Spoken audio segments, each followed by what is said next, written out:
আমি লিলুয়া থেকে রবীন্দ্রভারতী যেতাম, রবীন্দ্রভারতী বিটি রোড ক্যাম্পাস। ওখান থেকে ধরো আমি গান শিখতে আসছি টালিগঞ্জ থেকে আবার আমি রবীন্দ্রভারতী যাচ্ছি, ওখান থেকে রাত 11টায় বাড়ি ফিরছি। ওগুলো সব করেছি। I have always had that vision যে আমাকে এটা করতে হবে। আমার সঙ্গে যদি কোনো রকম এক্সপ্লয়টেশনের ঘটনা ঘটে থাকে, আমি যদি তখন প্রোটেস্ট করতে না পারি, আমি এখন ঝোপ বুঝে কোপ মারবো না। আমি কম টাকায় কাজ করি না, তো আমার তখন তাদের দেখে মনে হয় যে আমি কিছুই করিনি। হ্যাঁ, তখন উনি বলছেন যে হোয়াট আর ইউ সেইং। তো আমি তখন বলেছিলাম যে if it's not now then it's never. তো সেই সময়টা ডিপ্রেশন প্রথমে বুঝিনি, তারপর যখন বুঝলাম যে এটা হ্যাঁ পিকে, সেই সময় অনুপমদা আমাকে ফোনটা করলো। ওইটাও গাইতে গিয়ে একটা অন্য এক্সপিরিয়েন্স। আমি জানি রঙ্গবতী রঙ্গ এভাবে ফোক গাইতে হয়, তখন আমি বিশ্বাস করলাম যে আচ্ছা আমি তাহলে পারি। সকাল 7টার সময় বাচ্চাগুলো আসে, ওরা রেডি হয়, রাত্রি 10টা অবধি কন্টিনিউয়াসলি ওভাবে বসে থাকে। এবার যেই বাচ্চাটা রাত্রি 9:30টার সময় গান গাইছে, তার কাছ থেকে তুমি কি এক্সপেক্ট করবে? কৈলাসকের আমাকে ভিডিও বাইট পাঠিয়েছে, যাদের গান গেয়ে আমি হয়েছি। আমি তাদের কাছে টাকা চাইতে পারবো না, গানটা না গেয়ে দিতে হবে।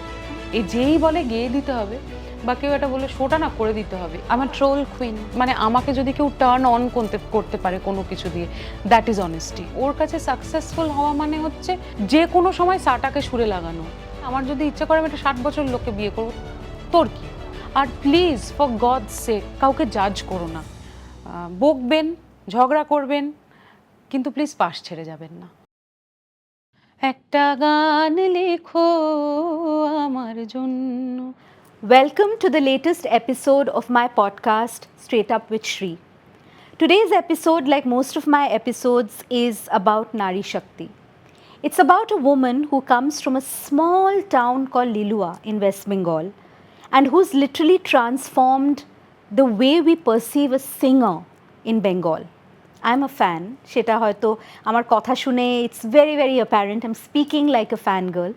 But I'm a fan not just of her music. Sheta to chahane wale, respect karne wale bahut lakhon mein hai. I'm a fan of the way single-handedly Iman Chakraborty, welcome to the show, has built up her brand. Whenever I open Facebook or Instagram, my first instinct is what's happening with Iman. Either she's singing a beautiful cover, or she's in a shoot where she's talking to camera, she's getting her makeup done. Iman makes music aspirational in an industry which is cutthroat, competitive, filled with gender biases. We've had women singers come out and complain about Oder portion, com in a gan, the male voice is more overpowering. And she runs her own production house. I call her the Shakira of Bengal. Iman, welcome. Thank you, Shree. Thank you so much. খুব ভালো লাগছে. Thank you for having me. Thank you for coming.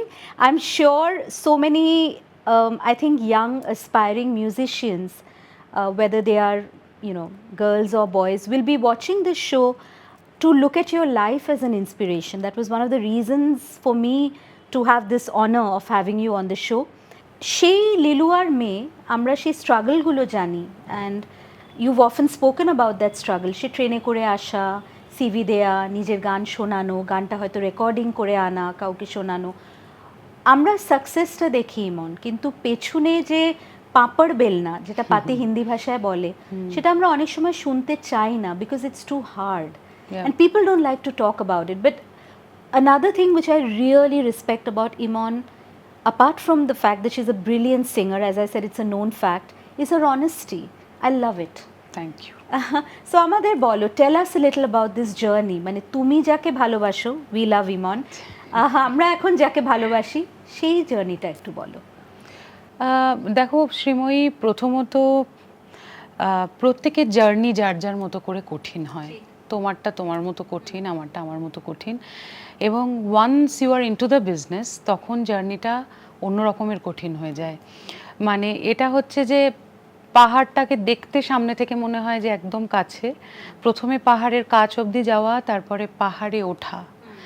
পাহাড়ে ওঠাটা যে কতটা কঠিন, এবং তুমি একবার একটা ধাপ উঠলে তারপরে বেশ খানিকটা উঠে যাওয়ার পরে তুমি না পারবে নিচে আসতে, তুমি নিচে আসতে গেলে পড়ে যাবে, আর তোমার একটাই অপশন আছে ওপরে ওঠা, সেটা ছাড়া আর কোনো অপশন নেই। তো সেই জন্যে এখনো পর্যন্ত আমার লড়াইটা আমার থেকে বেশি আমার বাড়ির লোকজন, আমার ফ্যামিলির লোকজন, আমার বন্ধু বান্ধবরা লড়েছে। আমি তো লড়েছি, কিন্তু ওরা যদি আমাকে ওই মেন্টাল সাপোর্টটা না দিত, plus I am married to a touch wood a fantastic person who is a friend, who is a philosopher and a guide. How lovely.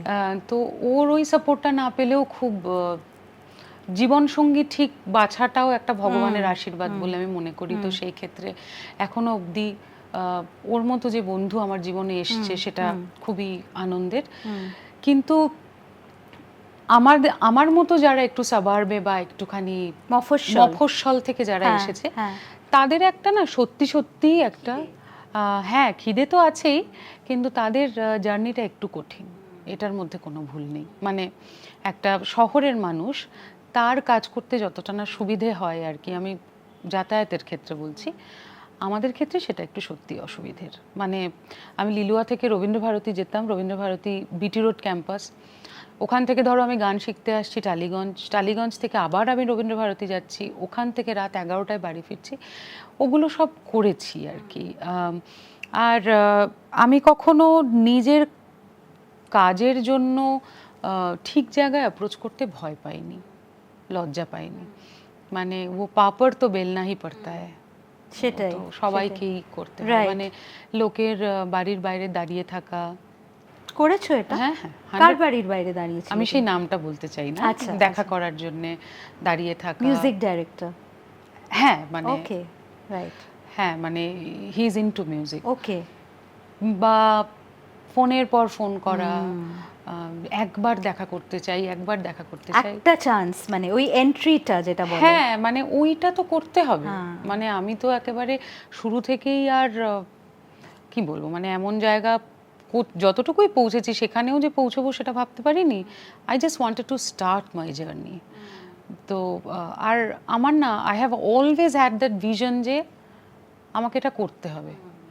তো ওই ভিশনটা ছিল, বাবা মার সাপোর্টটা ছিল। হ্যাঁ হয়তো ওই যাতায়াতের সমস্যাটা ছিল, তখন হয়তো আমার কাছে গাড়ি ছিল না বা এসব ছিল না, 50 টাকা নিয়ে বেরোতাম, সেই তাতেই খেতাম, তাতেই বন্ধুরা মিলে সবকিছু সাবসিস্ট করা ওটাতে। হ্যাঁ কিন্তু ওইটা অনেক কিছু শেখায় বলে আমার মনে হয়। তো দ্যাট বলে তো struggle builds character, that's such a important part of one's life. দেখো এখন তো we hear a lot of stories of the way talent is exploited in this country, and recently যেটা আমাদের কাপল অফ মান্থস আগো থেকে যেটা শুরু হয়েছে অভয়ার মানে heinous murder, we've had a full season of special shows with a lot of people like Bidipta, Dr. Kunal Sharkar speak on the show. But that has also, I think, opened a Pandora's box. দেখবে মানে so many professions এ যে মেয়েদের exploit করা হচ্ছে, ডাইরেক্টররা মানে especially in the glamour world বা in the media industry. আমি একটা former lifestyle editor, I have seen the way women are exploited. আর আমার মনে আছে আমি একটা টাইমে এর থেকেও মোটা ছিলাম, তো আমার মনে আছে আমাকে একবার মানে তখনকার দিনে তো এইচআর টেচার কিছু ছিল না, আমি ভয় পেয়ে তখন এত ছোট ছিলাম, মানে সেই এডিটরটা আমাকে বললো যে you want to be a features and a lifestyle editor, lose some weight dude, you know, মানে fat shaming and humiliation to what level. But today I know that, you know, লোকের Instagram দেখে, I have a friend who's a sound engineer, Kohinoor, you know him. ও অনেক সময় বলে যে দেখ এখন তো সিঙ্গলসের যুগ, লোকের ইনস্টাগ্রাম প্রোফাইলে কত মিলিয়ন সাবস্ক্রাইবার, তার রিল কতবার মানে লোকে শেয়ার করছে, সাবস্ক্রাইব করছে তার ইউটিউব, সেই দেখে লোকে কাস্টিং হচ্ছে বা তাদের সিলেকশন হচ্ছে ফর এ রিয়ালিটি শো, বা তারা মানে কোনো মানে as a singer, playback singer নেওয়া হচ্ছে। So it is all about this, you know, this popularity. Kintu at the time when you started, I think women had it much harder because there was no social media. Nobody could see, oh, Iman has, you know, done something, you know. So ওই সময়টা did you ever face you know, the harassment because you are a small town girl. এখন যেটা আমরা একটা glamorous, একটা ভীষণ confident, একটা একদম মানে you are a bad ass slay queen now, but I am sure back then যখন অ্যাজ ইউ আর সেইং যাতায়াত ধুকতে ধুকতে যে স্ট্রাগলটা, ওই সময় কি তুমি কখনো ফেস করেছো এরকম কোনো হিউমিলিয়েশন বা, because you know we are women who are, you know, confident in our skin. I have been propositioned by men and the reward for that would have been a good job or একটা ধাপ ওপরে, সেরকম কি তোমার সাথেও হয়েছে? I'll share a small incident Sure. with you. আমি এটা কখনো কারোর সঙ্গে আলোচনা করিনি। প্রথমত আমি একটা কথা বলতে চাই যে এটা আমার personal thinking, maybe I am wrong or right, I don't know, but এটা আমার বক্তব্য যে আমার সঙ্গে যদি কোনো রকম এক্সপ্লয়টেশনের ঘটনা ঘটে থাকে, আমি যদি তখন প্রোটেস্ট করতে না পারি, আমি এখন ঝোপ বুঝে কোপ মারবো না। এটা আমার প্রথম কথা। সেই জন্য আমি সেটা নিয়ে কথা বলতে চাই না। যারা বলছেন, যাদের মনে হয়েছে যে আমার এই সুযোগের সদ্ব্যবহার করা উচিত, তারা করছেন। আমি তো তাদের জুতোয় পা গলিয়ে দেখতে যাইনি, সেই জন্য আমি তাদেরকে জাজমেন্টও করছি না। কিন্তু আমার সঙ্গে একবার একটা ঘটনা ঘটেছিল। আমি এটা, আমার মা তখনও বেঁচে, আমি 2012 সালের কথা বলছি। একজন সেলিব্রেটেড সিঙ্গার, তার সঙ্গে আমি যাচ্ছি কোথাও একটা প্রোগ্রাম করতে, সেটা দূরে বেশ খানিকটা, তো তার গাড়িতেই যাচ্ছি। সামনের সিটে আমার বাবা বসা, পেছনে আমি এবং উনি বসা, এবং উনি বিভিন্ন ধরনের অভিব্যক্তি তার দিক থেকে আমি পাচ্ছি, শুনছি। তো তখন উনি আমাকে ইশারা করে বলেছিলেন যে ওনার সঙ্গে কোথাও যাওয়ার জন্যে, এবং উইথ মেশমশাই ইন দ্য ফ্রন্ট সিট। এমনভাবে বলেছিলেন যেটা বাবা বুঝতে না পারে আর কি, খুবই আস্তে একটা ইঙ্গিতে উনি ছিলেন। তো তখন আমি ওনাকে বলেছিলাম যে একদম জোরে যে do you want to do right now. তখন উনি বলছেন যে হোয়াট আর ইউ সেইং। তো আমি তখন বলেছিলাম যে if it's not now then it's never. কারণ আমি চেয়েছিলাম ব্যাপারটা ওখানে থামুক। তো that was my answer. So you have to be vocal and stand up for yourself. তোমার জন্য তুমি এসে কেঁদে কেটে সোশ্যাল মিডিয়াতে জানিয়ে, অমুক জায়গায় জানিয়ে, প্রেসকে ডেকে, দেখো আমার দিক থেকে যদি কোনো রকম কোনো সুযোগ বা কোনো রকম এমন কোনো ব্যবহার উল্টো দিকের মানুষটা না পায়, তাহলে তার কতটা সাহস হবে আমার দিকে এগিয়ে আসার, এটা আমার একটা প্রথম প্রশ্ন। আর দ্বিতীয় প্রশ্ন, যাদের সঙ্গে এই অন্যায়গুলো ঘটেছে, এর থেকে খারাপ তো কিছু হয়নি। In that way I am very lucky যে আমার এরকম কোনো ঘটনার সম্মুখীন হতে হয়নি। ওই একটাই ঘটনা যেটা আমার মনে আছে, এবং এটা প্রতিবাদ, মানে তীব্র প্রতিবাদ তখনই, যে এখন করতে হলে এখন, নইলে কখনো নয়, এবং এখনটা তো পসিবল নয় অফকোর্স। তো সেই জন্য, সেটার জন্য যেটা হয়েছে যে এরপরে ওনার সঙ্গে আমার 2-3টে প্রোগ্রাম ছিল, নিউজ পেপারে নাম চলে গেছে, সেখান থেকে আমি বাদ হয়ে অন্য একজন আর্টিস্ট এসছে, কিন্তু আমি শ্রীময়ী কখনো ভয় পাইনি। কারণ আমার মনে হয়েছে যে আমি আমার জন্য বলছি, আর আমি একটা সামান্য মধ্যবিত্ত বাড়ি থেকে উঠে আসা মানুষ, কিন্তু তার মানে এই নয় যে আমার মানে আমি সামান্য, সেটা নয়। তো আমি সবসময় নিজেকে খুব উচ্চ মানের একজন মানুষ হিসেবে দেখেছি। আমার কাছে আমার সম্মানটা অনেক ওপরে। এরপরে কে আমায় সম্মান করলো, কে আমায় সম্মান করলো না, সেটা আমার দেখার দায়িত্ব নয়। ঠিক ঠিক। আই থিঙ্ক এখানে একটা বড় লেসন আছে, বা আই মিন এটা একটা পথ দেখানো ইমনের আমাদের, যে find your voice. আমি যেটা সবসময় বলি, and these words ring true because of her golden voice, but really women need to find their voices. I mean anybody needs to find their voice against not only any women, kind of প্রচুর পুরুষদেরকে এত খারাপ হিউমিলিয়েশনের মধ্যে দিয়ে যেতে হয়েছে। তাদের বুলি করে, তাদের বডি শেমিং করে, কেউ রোগা হলে তাকে একটা কিছু বলে ডাকা হয়, সে মোটা হলে একটা অন্য কিছু বলে ডাকা হয়, কেউ একটু বেশি খেলে তার সঙ্গে খারাপ কথা বলা হয়, কেউ একটু কম খেলে। আমার মনে হয় কি, নিজের একটা যদি চরকা থাকে সেটাই তেল দাও। তুমি নিজেকে কতটা তুমি আনটাচেবল হচ্ছ কিনা সেটা দেখো। তুমি যে কাজটা করছো সেই কাজটা কেউ কপি করতে পারছে কিনা সেটা দেখো। এমন কাজ করে দেখাও যেটা কেউ কপি করতে পারবে না, যে আনটাচেবল আমি, যে ইমনকে নিয়ে বা শ্রীময়ীকে নিয়ে বা XYZ কাউকে নিয়ে কথা বলার আগে আমাকে 10 বার ভাবতে হবে। কেউ হয়তো ওই ক্ষমতাটা নিয়ে জন্মায়, আবার কেউ নিজে নিজে ঘষে ঘষে তৈরি করে। হ্যাঁ, তো সেইটা হয়ে ওঠার চেষ্টা করাটা আমার মনে হয় দরকার। তোমার মানে মিউজিক্যাল ক্যারিয়ারের শুরুতে did you always dream of being a playback singer? তুমি তো একটা রাবীন্দ্রিক মিউজিক্যাল হেরিটেজ থেকে তোমার মানে মানে ইউ স্টার্টেড ইউর জার্নি বলা যেতে পারে। এবং আমরা এটাও জানি যে রবীন্দ্রনাথকে আমরা তো যেহেতু ছোটবেলায় ঠাকুর ঘরে রাখতাম, সব বাঙালির একটা পজেসিভনেস আছে অ্যাবাউট রবি ঠাকুর, এবং সেটা একটা লেভেলে অফকোর্স খুব শ্রদ্ধার জায়গা, একটা লেভেলে আমার নিজের খুব নসিয়েটিং লাগে as a modern women, because I feel Rabindranath টেগোরকে আমি আমার জীবনের বিভিন্ন মুহূর্তে বিভিন্নভাবে ওনার লেখাগুলোকে বুঝেছি, পেয়েছি, সেটাকে ইন্টারপ্রেট করেছি। কিন্তু আমি জানি যে রবীন্দ্রসঙ্গীত একটু এদিক থেকে ওদিক হয়ে গেলেই মানে রবীন্দ্রসঙ্গীতের যারা দ্য চ্যাম্পিয়ন্স অ্যান্ড যারা এটাকে মানে they preserve the heritage so to speak, it's not easy to do what you've done. But তোমার ওই রবীন্দ্রসঙ্গীত শেখার থেকে, টিপিক্যাল বাঙালি মধ্যবিত্ত ফ্যামিলিতে আমিও আমার প্রথম মানে জীবনে মিউজিকের চর্চা শুরু করি উইথ রবীন্দ্রসঙ্গীত। যোধপুর পার্কে আমার মঞ্জুলা মাসির বাড়িতে হারমোনিয়াম নিয়ে, গানের খাতা নিয়ে আমার দিদিমা নিয়ে যেত, সব বাঙালি বাড়িতেই মোটামুটি নাচ গানের এই প্রথাটা ছিল। তখন তো আর এত বলিউড আর হিপ হপ আর এগুলো ছিল না। তো সেখান থেকে প্লেব্যাক সিঙ্গিং এর কি করে তোমার এই ঝোঁকটা কোত্থেকে এলো? এইটা আমি প্ল্যান করিনি। ওকে, এটা আমি কখনো সেই অর্থে ভেবেও দেখিনি। মানে সত্যি কথা বলতে গেলে আমি কখনোই ভেবে দেখিনি যে আমি সিনেমায় গান গাইবো। গান গাইবো জানতাম। সেটা কি একটু মানে খারাপ ভাবে দেখাও হয়? কোনটা বলো? মানে সিনেমায় গান গাওয়াটা? I don't think so. না, আমারও মনে হয় না, but I am just asking you. না, ওকে। কারণ দেখো, ইন্ডিয়ান মিউজিক যদি তুমি ভারতীয় সঙ্গীত ভাবো, প্যারালালি দুভাবে চলে কিন্তু। ফিল্ম মিউজিক ছাড়া, হ্যাঁ, ফিল্ম মিউজিক ছাড়া কিন্তু ইন্ডিয়ান মিউজিক ইনকমপ্লিট।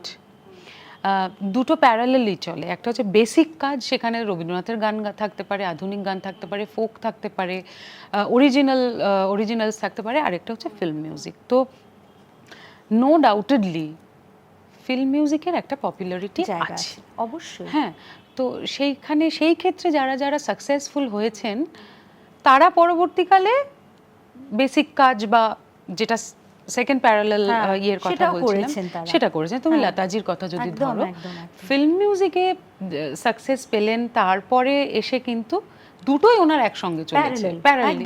বা তুমি হেমন্ত মুখোপাধ্যায়ের কথা বলো, আশা ভোসলেজি, কিশোর কুমারজি, যার কথাই বলবে না কেন, সকলের নামই কানে হাত দিয়ে আমি বলছি, সকলেই কিন্তু তাই করেছে। আমার ক্ষেত্রে ব্যাপারটা একটু অন্যরকম ছিল। মানে আমি ভেবেইছিলাম যে আমি শুধু রবীন্দ্রনাথের গান গাইবো বা ফোকটা অনেক পরে। তারপরে যখন অনুপম দা প্রাক্তনের জন্য ফোন করলেন 2016-এ, সেটা আমার কাছে খুবই সত্যি সত্যি খুব মানে আমি অবাক হয়ে গেছিলাম যে আমাকে কেন বলছে। Had he heard you before? Yes. আমি ইউটিউবে একটা গান দিয়েছিলাম, ওই গানটা, একটা গান লেখো আমার জন্য, না হয় আমি তোমার কাছে ছিলে মতি নগণ্য, একটা গান লেখো আমার জন্য। তো এটা আমেরিকাতে আমি গিয়েছিলাম কোথাও একটা, কেউ একটা অনুরোধ করেছিলেন বলেই গিয়েছিলাম, এবং সেটা কেউ একটা ভিডিও আমাকে দিয়েছিল। আচ্ছা, সেটা আমি আমার ইউটিউবে আপলোড করেছিলাম। ওই গানটা অনুপম দা শুনেছিল। ওটা শুনে কখন কার যে কি কোথা থেকে লেগে যায়, তোমার কাজের প্রভাব যে কোথায় পড়ছে, বা নেভার নো। এবং গানটা প্রাক্তন, এটা শিবুদা এখনো বলে, এটা কখনো তোমার শিবুদার সঙ্গে দেখা হলে তুমি জিজ্ঞেস করতে পারো, এটা কিন্তু আমারটা ফাইনাল ছিল না যে আমি গাইবো, ওটা একটা গাইড ট্র্যাক ছিল আমার গাওয়াটা। ঠিক আছে, ওটা একটা আমার সঙ্গে মনে হয় আরো একজন দুজন গাওয়ার প্ল্যান ছিল বা গিয়েছিল, সেটা আমি ঠিক জানি না, কিন্তু ওটা আমার জন্য ছিল না গানটা। তো তারপরে শিবুদা যখন, হ্যাঁ, শিবুদা নন্দিতাদি শুনলেন, এবং সেই সময় অতনুদা ছিলেন উইন্ডোজে, যখন ওনারা শুনলেন তখন ওনাদের শুনে মনে হচ্ছে যে এটাই থাকবে, right voice for the song. Okay. So that was And the that story. song changed your life, Iman. Absolutely. It changed your life. How did it change your life? মানে people started noticing you. মানে আমরাও তো তখন আমি দিল্লিতে থাকতাম, আমার মনে আছে আমরা কলকাতায় যখন এসেছিলাম মুভিটা দেখেছিলাম, and we left with that song. মানে it was something which haunting, একটা মেলোডি হয় না যেটা plays in your mind. সিনেমাটা হয়ে গেছে শিনলার্স লিস্টের ওই ব্যাকগ্রাউন্ড মিউজিকটা এক একটা হয় না, মানে ওই মানে ইয়ে করে, তো সেরকম ভাবেই তোমার এই গানটা, how did it change your life? Magical, এটা একটা, হ্যাঁ মানে আমি না ওটা তোমায় ভাষায় বোঝাতে পারবো, ডেস্টিনিজ চাইল্ড আমার মনে হয়, মানে আমি ওটা ভাষায় বোঝাতে, ভগবান না কিছু জিনিস নেয় আর কিছু জিনিস দিয়ে যায়। কারণ 14 সালে আমার মা চলে গেলেন, সেই সময় আমার একটা সম্পর্ক ছিল, সেই সম্পর্কটা ভাঙলো মা মারা যাওয়ার 2 মাসের মধ্যে, এবং আই ওয়াজ ডেভাস্টেটেড কমপ্লিটলি। মানে আমার তখন মনে, আর আই ওয়াজ 25 তখন 24। তো মানে কখনো হয় না, মানে বাবা মা যে কোনোদিন চলে যেতে পারে এটা কিন্তু আমরা ভাবি না, দেখবে। হ্যাঁ, আমরা we always take them for granted, এবং তারপরে যখন চলে যায় তখন মনে হয় যে আকাশ চলে গেল, সব চলে গেল আর কি। তো আর সেই সময় আমার বাবা রেলওয়েতে ছিলেন, তো বাবার অফিস থাকতো, বাবাই অফিস চলে যেত, আমার না ছিল কলেজ, না ছিল কিছু, সেই অর্থে কোনো শো সেই সময় ছিল না। তো আমার তখন আমি সম্পূর্ণ একা, ইনফ্যাক্ট তখন বুলবুলিও ছিল না, বুলবুলি মানে আমার যে পোষ্য, সেও ছিল না। তো আই ওয়াজ অল অ্যালোন, একদম কমপ্লিটলি, মানে বাবাই অফিস চলে যাওয়া মানে আমি বাড়িতে একা, একদম একা। এবং সেই সময় আমার একটা পিটিউটারির একটা প্রবলেম শুরু হলো, হ্যাঁ কিছু গ্ল্যান্ডুলার প্রবলেম, হ্যাঁ মানে ডক্টর সাসপেক্ট করেছিল যে ইটস আ টিউমার, এবং সেখান থেকে আমার পিসিওএস শুরু হলো, মানে সমস্ত রকম হেলথ ইস্যুস হ্যাঁ শুরু হলো। তো সেই সময়টা ডিপ্রেশন প্রথমে বুঝিনি, তারপর যখন বুঝলাম যে এটা হ্যাঁ পিকে, সেই সময় অনুপম দা আমাকে ফোনটা করলো, দেখো মিরাকল। এবং গানটা গেয়ে আসার পরে না আমার কিছু একটা ভেতরে হয়েছিল, যে আমার মনে হয়েছিল যে এটা কিছু একটা হবে, এতটা হবে বুঝিনি। এবং গানটা যখন যেদিন রিলিজ করার কথা ছিল সেদিন রিলিজ হয়নি, আমি সারা রাত জেগে বসে আছি যে আমার গানটা কি বাদ দিয়ে দিল। তারপর গানটা যখন রিলিজ হলো, উইদিন এ ডে গানটা কি যে হলো, বা মানুষের কোথায় আসলে না আমার ভেতরে যে পেনটা ছিল সেটা দিয়ে গেয়েছি, তো সেই জন্য মানুষে কানেক্ট করতে পেরেছে গানটা। তোমার গলার যে একটা পেন, তোমার লিভড এক্সপিরিয়েন্সের যে একটা দরদ, ফিলিং বা ইমোশনটা, I think that really came out in that song, and the lyrics of course, so beautiful, and the tune, মানে it's a haunting evergreen melody. I think that it's Anupam Da's one of the best compositions. Yeah, I definitely think it's so. a fantastic number. Suddenly you arrived, there was Iman, you know, and why I will say this song truly was তোমার ওই ডেস্টিনিজ child কথাটার জন্যে কেন use করলাম কথাটা, because দেখো তার আগে অবধি, বা আমি তোমাকে বলছি, আমি একটা প্রবাসী বাঙালি ছিলাম ফর 22 ইয়ার্স আউটসাইড ক্যালকাটা। তখন আমরা যখন কলকাতা ছেড়েছি তখন ব্যান্ডের যুগ, তো সুমন একটু আগেকার, পরশ পাথর, চন্দ্রবিন্দু এলো, ফসিলস, এই। তো এবার আমরা দিল্লিতে যখন বাংলা সিনেমা দেখতাম, প্রথমে অনেকগুলো সিনেমা খুব বাজে গান হচ্ছিল, একদম টিপিক্যাল, যেগুলো ফ্রন্ট বেঞ্চার, যেগুলো হুইসেল দেবে, মানে পয়সা ছুঁড়বে, ওরম টাইপের ফালতু। আর একটা হলো দেন Rituparno Ghosh reinvented Rabindrasangeet, his stories were so modern, but in a way the canvas was always রবীন্দ্রনাথের ওই haunting melodies গুলো, and of course he has taken many stories, সাবেকিয়ানা একটা ছিল। হঠাৎ এই গানটা যখন শুনলাম তখন আমি নিজের কথা বলছি, আই এম শিওর অনেকেরই এই অভিজ্ঞতাটা হয়েছে, হু ইজ দিস গার্ল ইয়ার, মানে আমার মনে আছে দিল্লিতে তখন আমি সাংবাদিকতা করি টাইমস অফ ইন্ডিয়া প্রচুর বাঙালি, সবাই এই গানটা তখন শুনেছিস কে রে এই মেয়েটা, ইমন কে। এবার কয়েকজন মানে নেট ফেট ঘেটে, তখন তো এত ইনস্টাগ্রাম এগুলো ছিল না, নেট ঘেটে যতটুকু গুগল তখন একটু আছে, হে ওয়াও সিঙ্গার, মানে অ্যাক্ট্রেসের মতো, শি ইজ হট, মানে।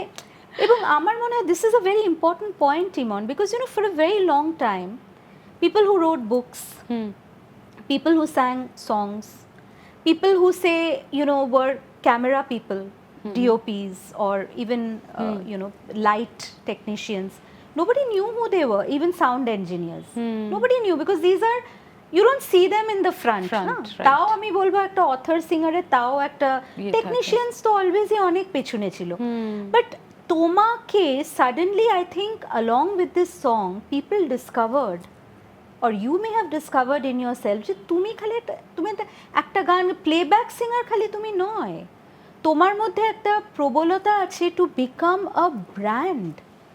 Thank you. কত কি তুমি করতে পারো, ইউনো, তুমি যেরকম গয়নার অ্যাডেও তুমি স্মার্টলি গিয়ে সেটা প্রেজেন্ট করতে পারছো, তুমি একটা নিজের সিঙ্গেলও তুমি করছো, তুমি একটা টক শো হোস্টও হতে পারো, তুমি কম্পেয়ারিংও করতে পারো, কত কি তুমি করতে পারো।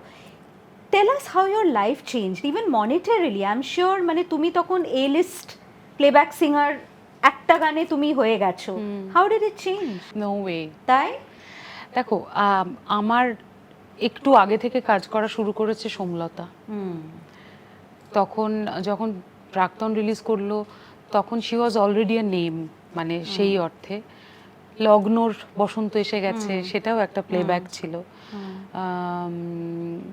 প্রস্মিতার গাওয়া কিছু কয়েকটা গান ছিল। অরিজিৎ তখন খুব ভালো ভালো, সেই সময় কিন্তু অলরেডি ইন্ডাস্ট্রিতে ইন্দ্রদীপ দাশগুপ্ত, দেবজ্যোতি মিশ্র, হ্যাঁ হ্যাঁ, জয়দা, কত বছর ধরে কাজ করছেন ওনারা, তো ওনারা আছেন মার্কেটে। মার্কেটটা বলতেও কেমন একটা লাগছে, কিন্তু ওই আর কি আছে। হ্যাঁ, তো আমি না একটা কি বলবো, একটা অনাহুত অতিথির মতো এসে পড়েছি, সেটাই তো, উড়ে এসে জুড়ে বসা। হ্যাঁ, মানে কে এটা, কে আবার হঠাৎ করে এলো রে বাবা, এরকম একটা ব্যাপার হয়েছিল। কিন্তু ওই যে আমি বললাম, এটা আমার কোনো প্ল্যানিং ছিল না। এবং তারপরেও যে কারোর কাছে আমি যাব, যে যাওয়া উচিত, যে আমাকে আরেকটা গান দাও বা কিছু, আমি সেটাও করিনি, সেই সময় করিনি, সেটা আমি ভুল করেছি, আমি সেটা স্বীকার করি। তারপরে ইন্দ্রদীপদার বাড়ি আমি গিয়েছিলাম একদিন, তো যাওয়ার পরে ইন্দ্রদীপদা বললেন কি কি গান শোনো, তো আমি তো ভাবলাম যে এবার আমি ফেঁসেছি, কারণ আমার অত গান শোনার কোনো অভিজ্ঞতা ছিল না। মানে আমি রবীন্দ্রনাথের গানের বাইরে যে একটা জগৎ আছে, সেইটা আমি ততদিনও এক্সপ্লোর করিনি। তো ইন্দ্রদীপদা কিছু গানের রেফারেন্স দিলেন, উনি বললেন যে এই গানগুলো শোনো। হ্যাঁ, তারপরে আস্তে আস্তে শিবুদাদেরই পরের একটা গান গাইলাম আমি, রঙ্গবতী।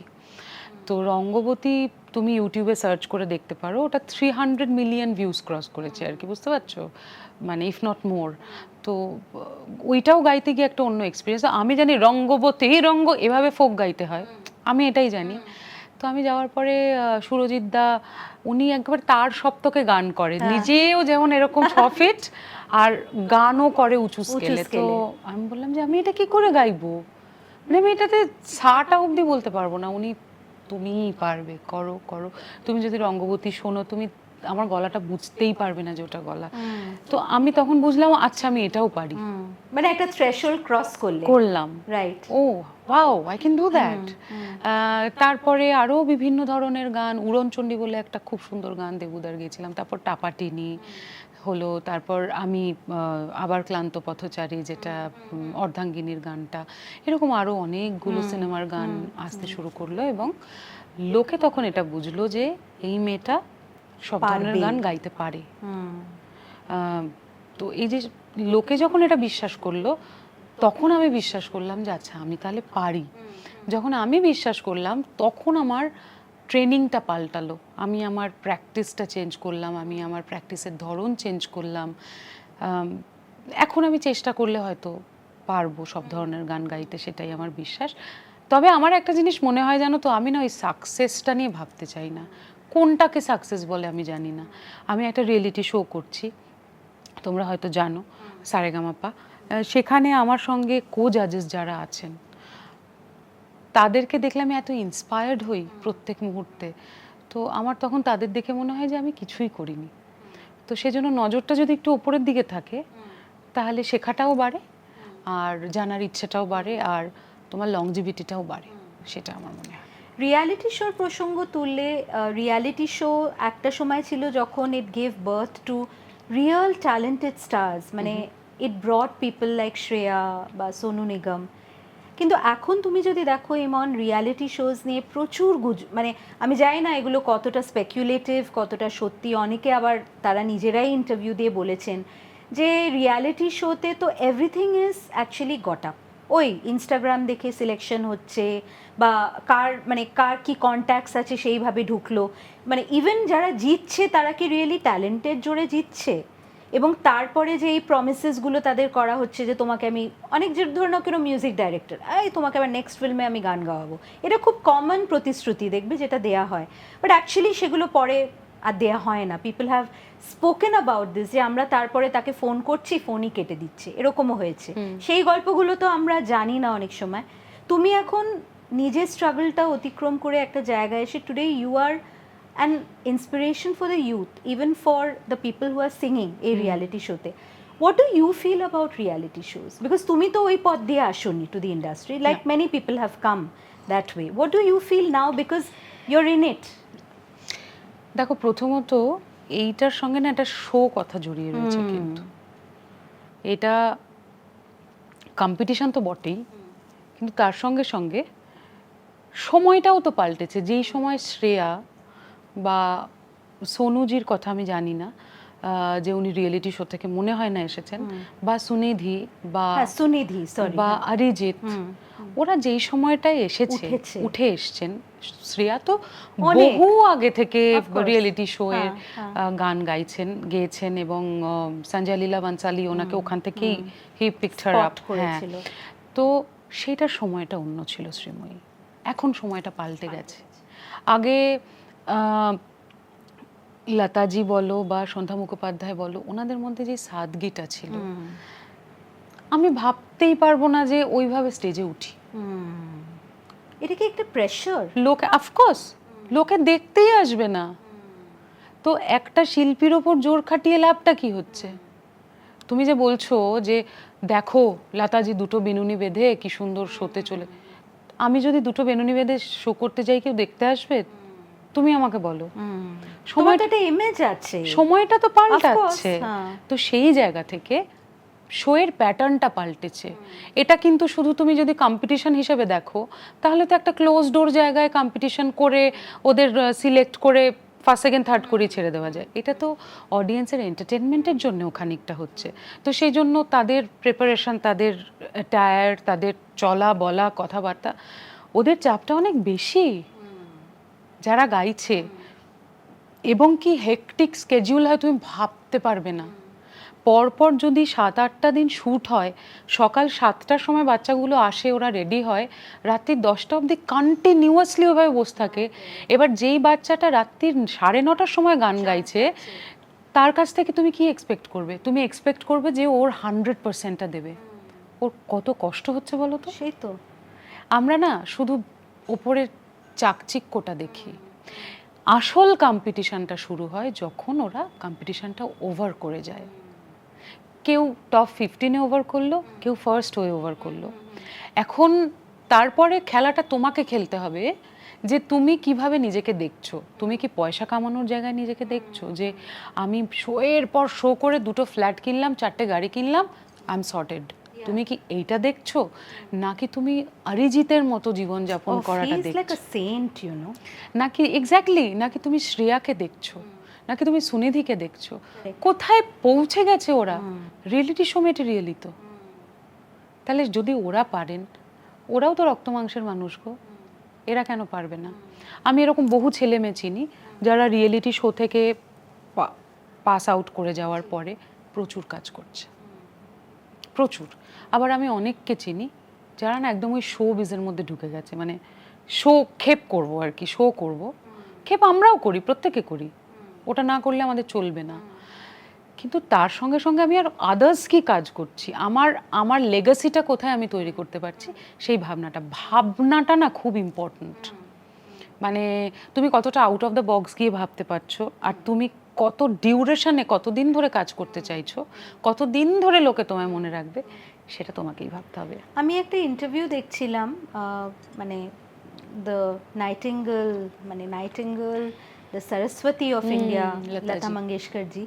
তখন উনি হয়তো দুঃখ বা হতাশা প্রকাশ করেই উনি বলছিলেন যে দেখো আজকাল মিউজিক ডাইরেক্টরও টিউন বানাচ্ছে যে কি বিক্রি হচ্ছে, মানে অডিয়েন্সের বেসিসে গান তৈরি হচ্ছে। It's not like we are giving, যে আমরা ধরে নাও আগেকার দিনে সবাই উর্দু জানতাম আমরা, খাইয়াম সাহাব বলো, সেই ওই জিনিসটাই চলে গেছে। এখন it's everything is like relay কি চলবে, গানগুলো আস্তে আস্তে আরো ছোট হয়ে যাচ্ছে, যাতে রিলে যদি হিট হয়ে যায় তার মানে তোমার গান হিট। কয়েকদিন আগে এসেছিল না 1 মিনিট মিউজিক, 1 মিনিট মিউজিক, সেটাই মানে it's like Twitter, it's becoming like ছোট ছোট করে সবকিছু লেখো।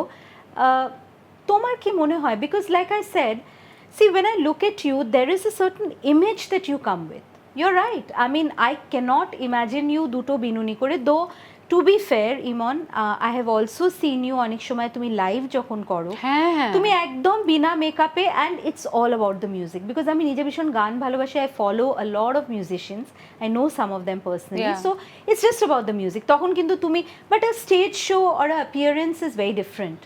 So as a singer তোমার কি মনে হয় there's an undue pressure? আমরা Ernst and young A work প্রেশারের কথা বলি, যে ইয়াং একটা এমপ্লয়ি সে নিজের লাইফ নিল because of the work pressure, but what about the pressure of showbiz today?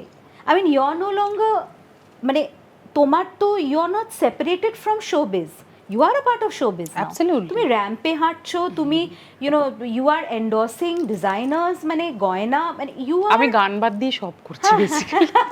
না গানও করছো, আমি সেটা একেবারে ইমপ্লাই করিনি, but you mean you get what I am trying to say, and you run a school today. তুমি বসন্ত উৎসবটাকে, তোমার মার স্বপ্নটাকে তুমি এত বড় করেছো over last 8 years. I mean we always, I feel very proud when I hear these stories, মানে একটা মেয়ে তার মায়ের স্বপ্ন পূরণ করলো, ইটস বিউটিফুল। তুমি তো এই এজ গ্রুপের ছেলে মেয়েদের গ্রুম করছো আজকে, বি ইট অ্যাজ আ জাজ, be it as a the founder of this school. তোমার কি মনে হয় যে somewhere we are going away from music?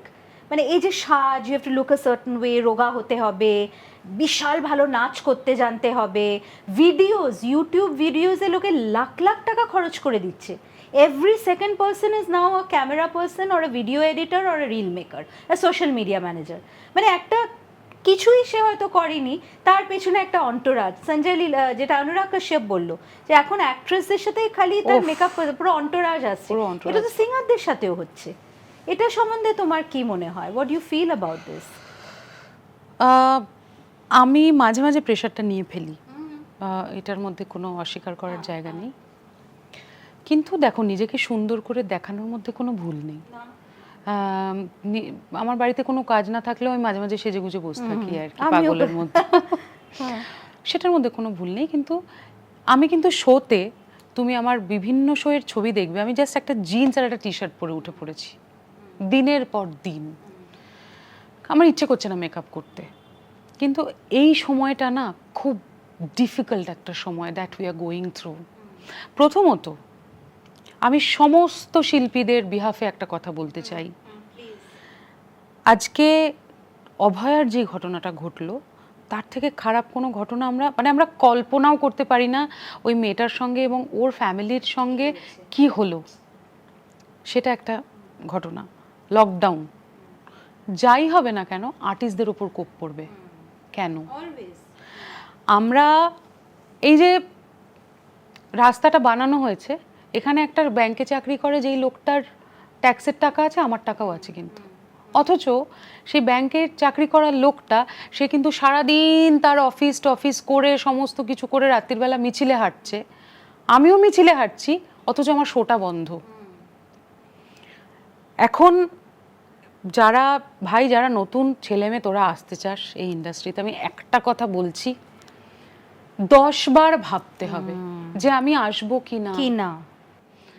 আমি শিল্পী হয়ে আসলে তার কনসিকুয়েন্সেস কি হবে। আমি মাসের পর মাস বসে থাকতে হবে, কিন্তু মনোবল হারালে চলবে না।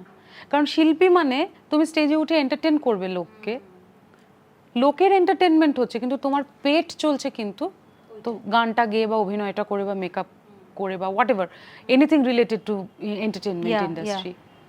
তো সেইটা আগে ভেবে নাও, এটা হচ্ছে সবার আগে সমস্যার জায়গা।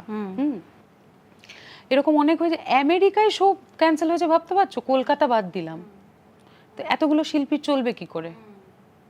প্রতিবাদও হোক, তার সঙ্গে সঙ্গে শো হোক। শিল্পীরা তো স্টেজে উঠে প্রতিবাদ করতে জানে, করে তো, আমি করি, এরকম রূপম ইসলাম করে, এরকম আরো অনেক অনেকেই করেছেন। হ্যাঁ, করি, তাহলে তা দুটো চলুক না। তোমরা সব করবে, গড়িয়াহাটে গিয়ে শপিং করবে, কিন্তু শো করতে দেবে না, ওয়াই? তো এইটা একটা মাথায় রাখা উচিত আমার মনে হয়। Strong point. Yeah, and this is ridiculous. It's not fair. It's not fair. কিছু হচ্ছে না হচ্ছে, একটা আর্টিস্টের ওপর টার্গেট করা হচ্ছে। আমি কি বলবো, কোথায় চলবো, কিভাবে হাঁটবো, সব তো সোসাইটি ঠিক করে দেবে না, এটা তো হতে পারে না। 90% of my life is dedicated to the audience, but 10% তো আমার নিজের আছে, আমার তো একটা নিজস্বতা আছে। তো এইটা সবার আগে ভাবো, রাইট? তারপরে তো অফকোর্স দেখো এই রিলস, ইউটিউব পাগলের মতন ভিডিওর উপরে, মানে is that necessary to become a well known singer? কিছু কিছু আর্টিস্টের ক্ষেত্রে সেটা ওয়ার্ক করে। আচ্ছা, করেছে, হ্যাঁ করেছে, ঠিক ঠিক ঠিক। কিছু কিছু আর্টিস্টের জন্য করেনি। তো তুমি তোমার নিজের পাথটা খুঁজে বের করো, যে দুটোই করো, এক্সপেরিমেন্ট করতে করতে করতে করতে একটা ক্লিক করে যাবে। But if you don't have work, where do you get the money to make these reels? Look at the pressure, মানে ধার করে, you need a stylist, you need a hair and make. আমি আমার podcast আমি বলছি, it's self funded, I don't have a sponsor, and like a singer can sing and make money from that and run his production house. Writers তো সব থেকে I think they are paid the worst, সবচেয়ে গরিব, হ্যাঁ, গরিবস্য গরিব আমরা।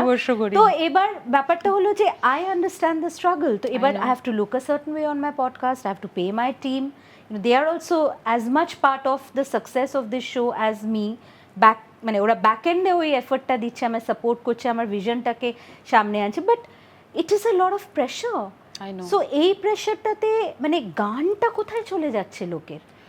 পাচ্ছে গান গাইতে ইয়াংস্টার্সরা, or are they only obsessed with ভাই আমার রিলে কটা লাইক এলো, আমার হাউ এম আই লুকিং, মানে কটা হিট এলো, কবার শেয়ার হলো, এটা কি হচ্ছে তো এটা তো হচ্ছে, মানে নাম্বারস দেখছে লোকে, নাম্বারস, এটাই। কিন্তু অনেক সময় কি সব করা যায় না, মানে তুমি রিলস এর ভিউ বাড়ানোর জন্য প্রমোট করে টাকা পয়সা দিয়ে, কিন্তু সেটা আলটিমেটলি কাজে দেয় না, জানো তো। আমি ওটাই তোমায় বলছিলাম শ্রীময়ী, কোন আর্টিস্টের জন্য কোনটা ক্লিক করবে সেটা না ঈশ্বর ছাড়া কেউ জানে না।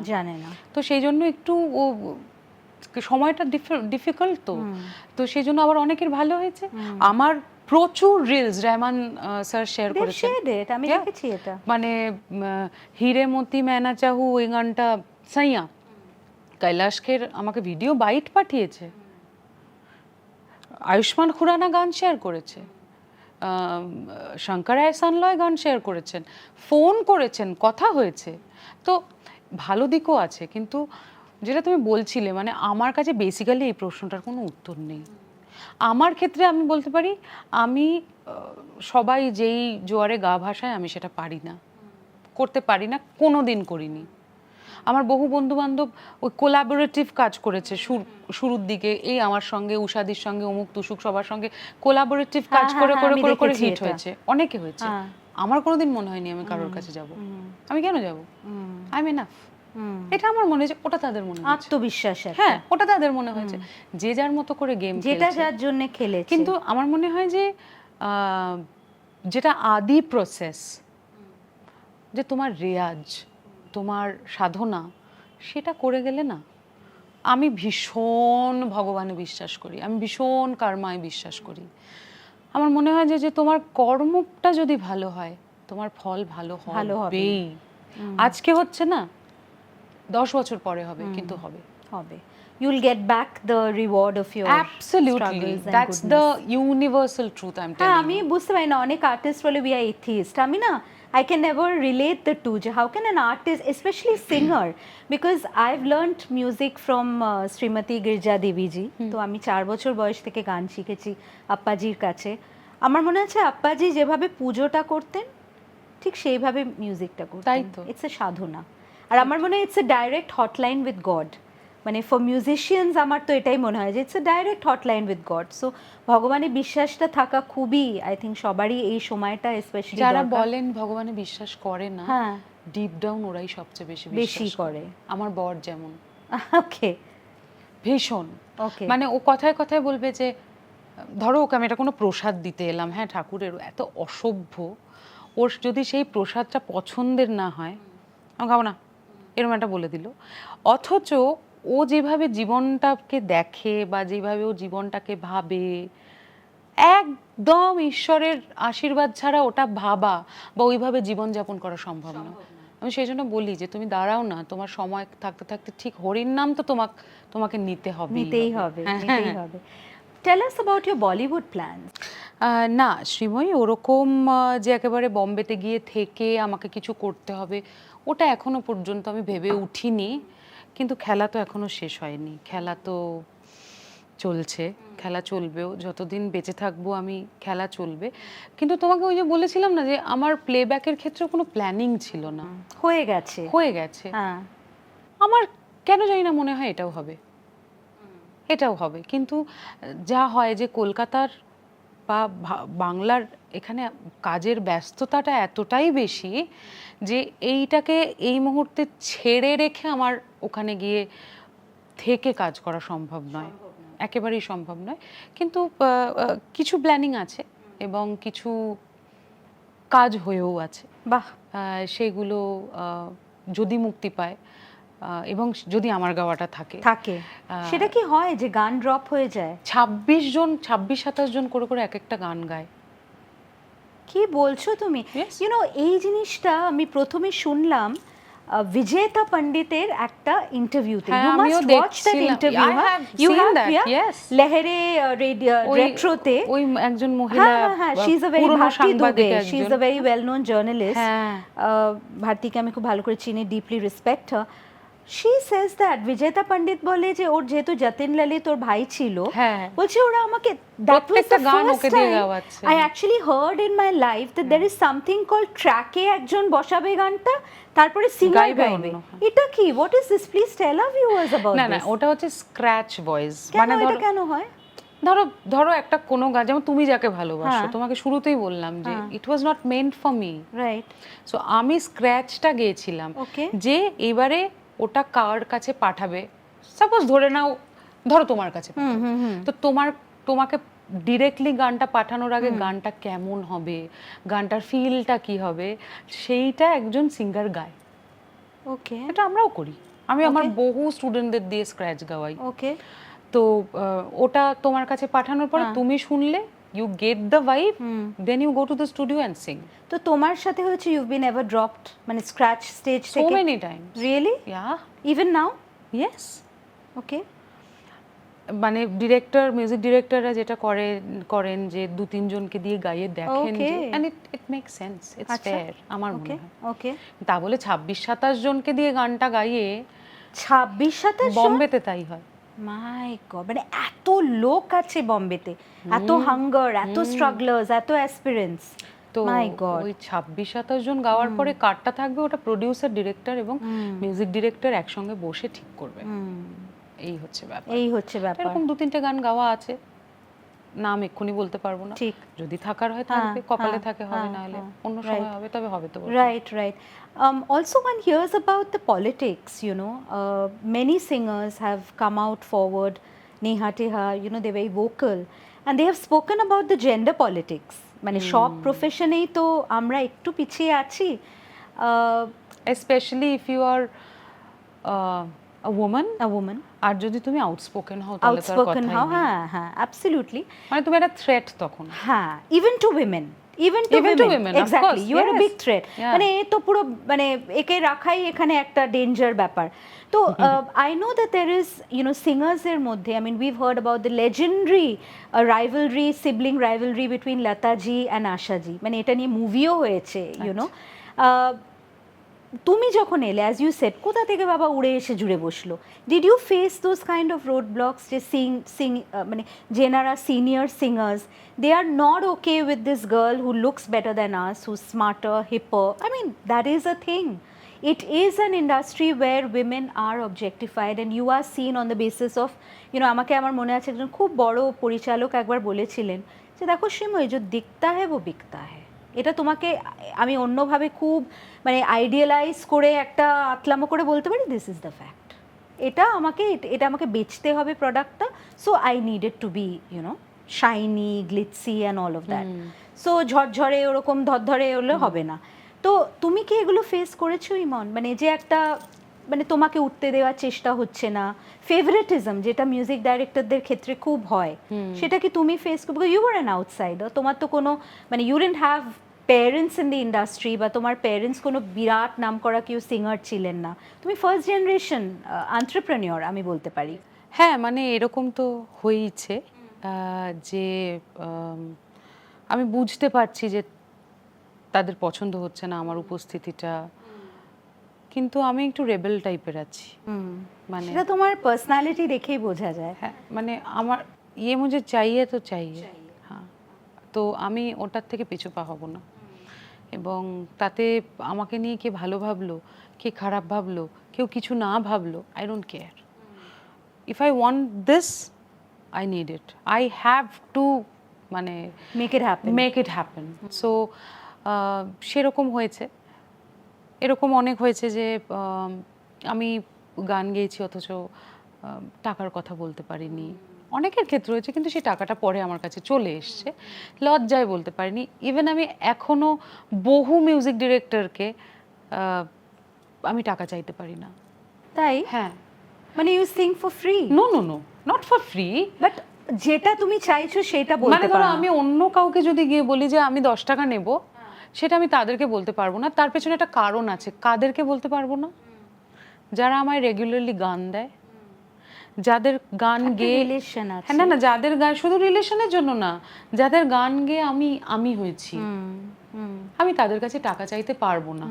এটাতে যদি কারণ মনে হয় যে বাবা এত মডেস্টি, হ্যাঁ এটাই।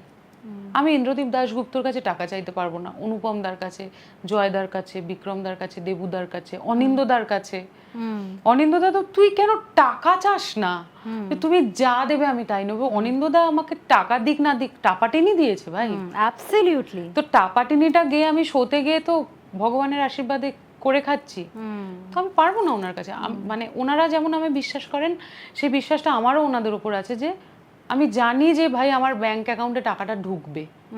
আমরা সকলেই টাকার জন্যই কাজ করি, আমি জানি। কিন্তু অথচ কিছু কিছু মানুষ ফোন করে বলেন যে একটু গানটা না, আরেকটা জিনিস শুনলে আমার না মাথা গরম হয়ে যায়। বলো। হ্যাঁ দিদি, আপনার জন্য একটা গান বানিয়েছি। আচ্ছা, বাহ, খুব ভালো। গানটা না গেয়ে দিতে হবে। এই যেই বলে গেয়ে দিতে হবে, বা কেউ এটা বলে শোটা না করে দিতে হবে, এই করে দিতে ওই হুইপটা যদি আমায় কেউ দেয়, আপনি আমার ম্যানেজারকে ফোন করে নিন। আর ম্যানেজারের কাছে ফোন যাওয়া মানে তো শেষ। We all know about that, you know, মানে managers are often মানে relation between star and media. হৃদয় বলে জিনিস নেই, হ্যাঁ কিচ্ছু নেই। একবার যদি ম্যানেজারের কাছে ফোন যায়, তখন তো আমার হাতে আর কিছু নেই। কিন্তু যেটা আমার এরকম বহু নতুন ছেলেদের কাজ, ইমন দি একটা গান বানিয়েছে, একবার শুনে দেখবে। there is a way of approaching, right? আমি যদি একটা কাউকে অ্যাপ্রোচ করতে যাই, আমার তো একটা ওয়ে, একটা বেসিক ছন্দ থাকবে কথাটা। গানটা একটু শুনে দেখবেন, গানটা গেয়ে দিতে হবে, এইটা আমাকে যেই কেউ বললো বা এই কাজটা করে দিতে হবে। বলেও প্রচুর অশিক্ষিত আছে, তারা এগুলো বলে ফোন করে করে, বুঝতে পারছো তো? এইসব আমাকে বলে লাভ নেই, এগুলো এখন আমি আর শুনিও না, ফোনটা কেটে দিই। বা ওনার নাম্বারটা, যদি গান এরকম অনেকের কাজ আছে যে গানটা ভালো অথচ হাবিজাবি কথা বলছে, তখন আমার team take care of it. কিন্তু আমি তখন Do you think women are still underpaid in the music industry? আমার কথা আমি বলতে পারি, আমি সকলের কথা জানি না। আমি কম টাকায় কাজ করি না। যাদের কথা আমি তোমায় বললাম তারা বাদ দিয়ে আরো কিছু লোকজন আছে। যেরকম বলছি, তুমি যদি একটা গান বানাও, তুমি যদি এসে আমাকে বলো মানে একবার গানটা শুনে দেখো না, তোমার ভালো লাগলে গানটা গেও, প্রচুর লোকের কাছ থেকে টাকা নিইনি গো, টাকা চাইনি। এত ভালো লেগেছে কাজটা করে। যেমন কেশব দে বলে একটি ছেলে আছে, কেশব আমাকে একটা গান দিয়েছিল, সেন্টিমেন্টাল বলে সিনেমার গান। বন্ধু আমার রসিয়া খাটের ওপর বসিয়া কি একখান গান বানাইছে, এই গানটা। তো এই গানটা যখন আমি বাড়িতে চালিয়ে শুনছি, আমাকে বাবা বলছে যে এই গানটা তুই গাইবি, আইটেম সং, আইটেম সং। আমি বাবা এই গানটা হিট আছে, এই গানটা আমাকে গাইতেই হবে। তো তখন আমাকে যখন ও জিজ্ঞেস করেছিল যে ক পয়সা নেবে, এবং অমলান্দা ছিল, ওরা যখন জিজ্ঞেস করেছিল ক পয়সা নেবে, আমি বলছি যা দিবি তাই নেবো, না দিলেও আমার কোনো দুঃখ নেই। তো এরকম কেউ যদি আমাকে গান দেয়, মজার গান যেটা আমার ভাল লাগছে, একটা অ্যাডভেঞ্চারের মতো, কারণ আমি তো নিজেকে ওই জায়গাটায় দেখিনি কখনো ওই ধরনের গানে, নিজেকে একটু খুঁজে পাওয়াও বটে। তো সেই জন্য I didn't charge, they gave me, right right, of course, কিন্তু আমি চাই, তুমি চাওনি, রাইট। তোমার একটা বলা কথা লাইভ শোতে, মানে ওটা তো দারুণ ভাইরাল, যে বাংলা গান যদি না শোনো পাতলি গলি সে নিকল, মানে এটা তো বিকেম লাইক ওয়ান রেজ, মানে এটা নিয়ে লোকের বিভিন্ন, মানে ওটার ব্যাখ্যা, যে বিশ্লেষণ কি, কেন, কেউ বললো ঠিক বলেছে, কেউ বললো ভুল বলেছে, বাট তুমি তো খালি বাংলা গান গাও না, তো কেন, মানে এই I know this comment was made to somebody in the crowd, মানে তোমার মটকা গরম হয়ে গেছিল, সিম্পল পাতি বাংলা, আমি যেন মাঝে মাঝে বলি আমার মটকা গরম হয়ে গেছে, তো সেরকম আর কি, মানে you have hit the the মটকা গরম স্পেস ইন মাই ব্রেন, কিন্তু সেটা কেন হয়েছিল আমাদের বলো? দেখো স্টেজে যখন থাকি আমরা আর্টিস্টরা, এমনিতেই অ্যাড্রিনালিনটা রাশ সারাক্ষণ মাথায় হিট করছে, প্লাস খুব ভালো অডিয়েন্স ছিল ওখানে, so I wanted to Singh one Rabindrasangeet. হ্যাঁ, মানে এই বন্ধু আমার রসিয়া টসিয়া সব হয়ে যাওয়ার পরে আমার লাস্টে, হ্যাঁ লাস্ট বাট ওয়ান এরকম কিছু একটা আগে আমার মনে হয়েছিল যে আমি একটা রবীন্দ্রনাথের গান গাইবো। তো আমার এখনো মনে আছে, ডান দিকে দাঁড়িয়ে একটা ছেলে, বাচ্চা ছেলে, 17-18 বছর বয়স হবে, দিদি রবীন্দ্রসঙ্গীত শুনবো না, এইটা যেই বলেছে, তোমার কানে এসছে, আমার কানে এসছে, তখন আমি ওইটা বলে ফেলেছি, এবং আমার তার জন্য কোনো দুঃখ নেই, এবং এটার জন্য আমার কাউকে ক্ল্যারিফাই করারও দরকার নেই যে আমি ঠিক বলেছি না ভুল বলেছি, যে যার মতো করে ধরে নেবে। বাংলায় থেকে আমি যদি রবীন্দ্রনাথের গান শোনাতেই না পারলাম একটা মঞ্চে উঠে, তাহলে আমি কেন গান গাই? আমার যদি মনে হয় আমি কাটা লাগা শোনাবো, আমি শোনাবো, আমার যদি মনে হয় দূরে কোথায় দূরে দূরে শোনাবো, আমি শোনাবো। এইটা মানুষকে বুঝতে হবে যে একটা আর্টিস্টের সেই রেঞ্জটা আছে, তার সেই ভাস্টনেসটা আছে, যে এই সব ধরনের গান গাইতে পারে। আমি সেটা ভাবি না। আর সে কি বললো স্টেজে উঠে, ফাটা প্যান্ট পরে গান করলো না শাড়ি পরে কি করলো, but Iman, isn't this, like I always feel, some of it is the price we pay for being so active on social media. It's a monster, it's a Frankenstein of our creation. You can be like Shashwato Ekhane, the actor, or like, so many other, like Ranbir is not on social media, but we are, you are. Every minute of your life almost, তুমি একটা হলিডেতে যাচ্ছ with your partner, Kashmir, you're singing a beautiful song with him, a lovely ambience. Every moment of your life is documented. So was that a conscious decision, because that helps promote your brand Iman? Of course. Okay. 100%. Okay. যেটাতে আমি নেই সেটা হচ্ছে Facebook. ফেসবুকটা না একটা, মানে কি বলবো, এখন এই আনফরচুনেটলি এই অভয়ার ঘটনার পরে এত বুলি করা হয়েছে, এত খারাপ খারাপ কথা বলা হয়েছে, এত টক্সিক হয়ে গেছে, যে আমার ফেসবুকটা আমার টিম হ্যান্ডেল করে। সো আমি ফেসবুকটা আমি ডিলিট করে দিয়েছি ফোন থেকে, কারণ যখনই মনে হবে তুমি একটা ছবি দেওয়ার পর না তোমার পোস্টগুলো, কমেন্টগুলো পড়তে ইচ্ছা করবে। You get trolled a lot. I do. You get trolled a lot. I'm a troll queen. You are the troll queen actually. Yeah. Why do you think people troll you? What do they not like about you? Because I'm famous. So they can't stand it. This is one of the reasons. আর আরেকটা হচ্ছে যে just because, please এটা কেউ মনে করবেন না, আমি হাত জোর করে অনুরোধ করছি যে আমি অহংকার করছি, কিন্তু যদি আমার গান 10টা মানুষ শোনে, থ্রু মি কিছু বদ লোক আছে যারা আমার পোস্টের তলায় এসে কমেন্ট করবে, হাবি যাবি, একটা বাপ মা তুলে কমেন্ট করে দেবে, তারপরে একটা শাড়ি আমি পরেছি, শাড়ির হয়তো আঁচলটা একটু স্লাইটলি নেমে গেছে, বডি শেম, মানে ভীষণ ভাবে অবজেক্টিফাই করে তোমাকে, সেখানে আমার পরিবার নিয়ে কথা বলা হচ্ছে, হাবি যাবি, মা বাবা তুলে। হ্যাঁ, তো সেগুলো কারা, এরা কোথায়, কোন জঞ্জালের বাসিন্দা? So sometimes I feel sorry for them, কারণ I am doing my job. যাদের ট্রোল করা হচ্ছে তারা সবাই সবার কাজ করছে, কিন্তু ওরা বসে বাড়িতে ট্রোল করছে, বুঝতে পারছো? মানে দিনের শেষে ওরা অন্ধকারে, আমরা কিন্তু আলোতে। তো তাদেরকেই ট্রোল করে। তুমি দেখো শ্রীময়ী, যারা মানে যাদেরকে 10টা লোক হলেও চেনে, যারা ফেমাস, তাদের ছাড়া কাউকে ট্রোল ইজ করে দ্যাট দ্য না। প্রাইস ইউ পেড তোমার ফেমের জন্য? if it is if that comes with the profession, with the territory যেটা বলে, yeah, then I have to take it. you have to take it. But does I it have to deal affect with you? it, Does yeah. it affect you? Like recently, you know, a popular actress got married, and you know, she at some point her present husband was your former boyfriend. This can happen. I mean, people have boyfriends who get married to other women, or girlfriends who get married to other, but it became a huge thing. Any post that I saw about that particular actress, তোমার, it was like a double whammy. তুমি তার সেই তখনকার দিনের ছবি কবে আমার সাথে ব্রেকআপ হয়ে গেছে। হ্যাঁ, এটা কেন? ইটস ভেরি স্যাড, জানো তো। আমি আরেকটা কথাও বলতে চাই, হ্যাঁ, মিডিয়ারও না নোংরা একটা, হয়ে গেছে। হ্যাঁ মানে মিডিয়ারও একটা রোল আছে এই উস্কানিটা, হ্যাঁ উস্কানির জন্য। ভাই তোদের কি দরকার? যারা বিয়ে করছে তাদের নিয়ে লেখ, let them be happy. হ্যাঁ let them be happy.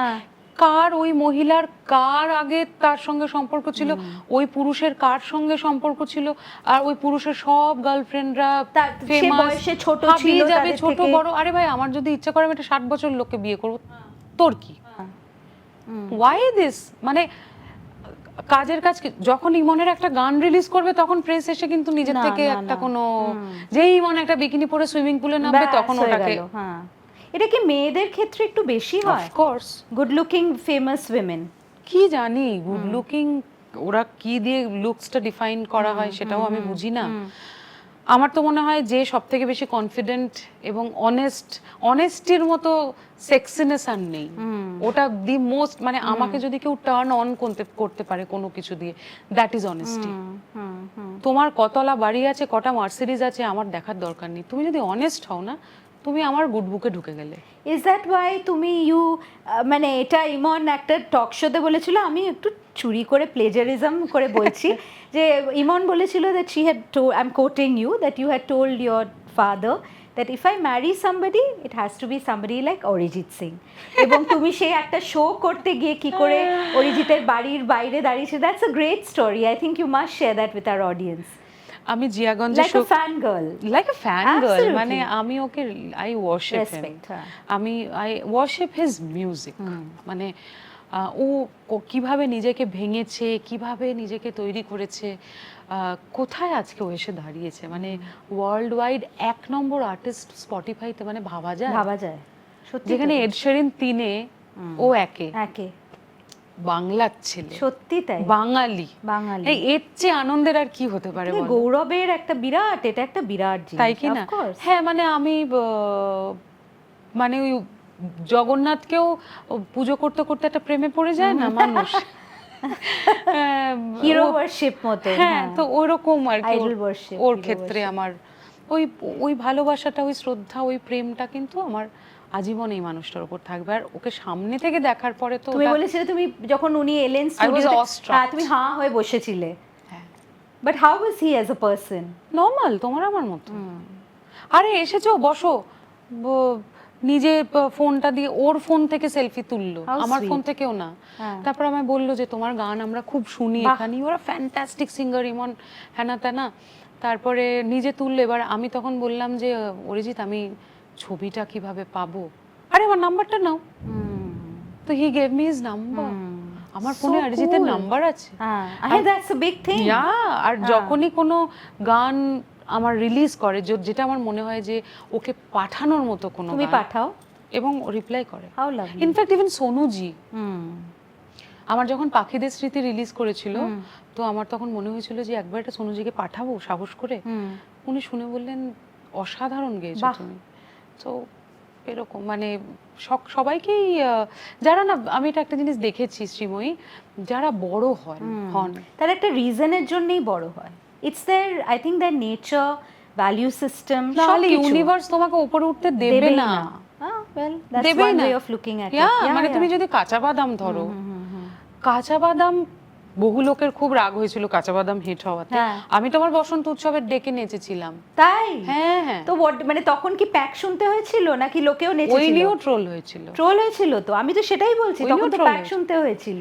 সে শুনতে হয়েছে, আমার তো নেচে আনন্দ হয়েছে, আমি তো খুব কাঁচা বাদাম। And you're a performer, which is why, you know, I often find... আচ্ছা তুমি বলো, ম্যাডোনা যদি কাঁচা বাদামে নাচতে পারে, রিলস যদি করতে পারে, আমি কে ভাই? তুমি কে? হ্যাঁ, তুমি বলো। আমি ওনাকে ডেকেছি, ওনাকে আমি পয়সা দিয়ে এনেছি, ওনাকে গাড়ি পাঠিয়েছি ওনার গ্রামে, ওনাকে ডেকেছি, ডেকে উনি গাইলেন। সেটা নিয়ে এত কি না, আমি এটাই বলছি যে আমাদের কি একটা, দেখো প্লেব্যাক সিঙ্গার ইউজুয়ালি মেয়েরা আগেকার দিনে খুব রোম্যান্টিক গানগুলোই গাইতো, কিংবা দুঃখের গান, বেদনার গান, ব্রেকআপের গান। Suddenly you have arrived, you are doing everything. মানে অ্যান্ড যেটা তুমি বললে, আমি আই এম শিওর তুমি ওটা মজা করেই বলছিলে বা সার্কাস্টিক হয়ে বলছিলে to prove a point, but that is also one part of your troll, যেহেতু গান ছাড়া সবই করছে। মানে দ্যাটস, আমি এটা কিন্তু কমেন্টে, have you seen that? It's a very, 4টে ট্রোল, 5th ট্রোল এটা, আবার 10টা ট্রোল, 11তম ট্রোল এটা। তো বাবা এ আবার এসে গেছে, গান ছাড়া তো দিদি সবই করেন। একটু ন্যাকামোটা বন্ধ করলে হয় না? একটু আদিক্ষেতাটা কমান, একটু আদিক্ষেতাটা কমান। লজ্জা করে না? আপনি একটা অমুক জামা পরে বাইরে বেরিয়েছেন, আমি আমার টাকায় জামাটা কিনেছি বস, আমি পরেছি, I have a good figure, মানে I can carry myself well, what's your problem? তোমার বাড়িতে গিয়ে আমি তো দেখতে যাচ্ছি না তুমি ডাল ভাত খাচ্ছ না তুমি বিরিয়ানি খাচ্ছ, তুমি কেন বেকার আমার ঘরে এসে কড়া নাড়ছো? But putting your personal life out there, you know, be it you know, তোমার your relationships, your courtship with Nilanjan and your marriage, and now your life together as musicians, as co-founders of a production company. Yeah. Is that tough? When everything is under the lens and people are commenting, and it's almost like being on a reality show, isn't it? Yeah. আমার খুব প্রথম চিন্তা হতো ঘোষকে নিয়ে, মানে নীলাঞ্জনকে নিয়ে, আমি ওকে ঘোষ বলে ডাকি। আমার ঘোষকে নিয়ে খুব চিন্তা হতো, কারণ ও একটা অন্য গ্রহের মানুষ। ও, আমি যেভাবে ভাবি, আমি যেভাবে মিউজিককে দেখি, আমি যেভাবে জীবনকে দেখি, আমার ফ্রেন্ড সার্কেল, ও কমপ্লিটলি অন্য একটা মানুষ। তা আমি খুব চিন্তায় ছিলাম ওকে নিয়ে, যে ও কিভাবে এটাকে নেবে, কদিন আমার বিয়েটা টিকবে, এটা নিয়ে আমি খুব চিন্তায় ছিলাম। কিন্তু ও না খুব স্পোর্টিংলি নিয়েছে, এবং ও যখন দেখে কোনো বিষয়ে আমার খুব দুঃখ হচ্ছে, আমি বিরক্ত হয়ে আছি, অ্যাজিটেটেড হয়ে আছি, মানে ও না ওই একটা বেড়াল বাচ্চাকে যেরকম ওর মালিক জড়িয়ে ধরে রাখে বুকের মধ্যে, আমাকে ওইভাবে আগলে রাখার মতন ও আমাকে আগলে রাখে। Is he insecure about your success? Absolutely not. How lovely is that? কারণ আমি ওটাই বলছি তোমাকে, যে ও সাকসেসটা অন্য কিছু দেখে। ওর কাছে সাকসেসফুল হওয়া মানে হচ্ছে যে কোনো সময় সাটাকে সুরে লাগানো।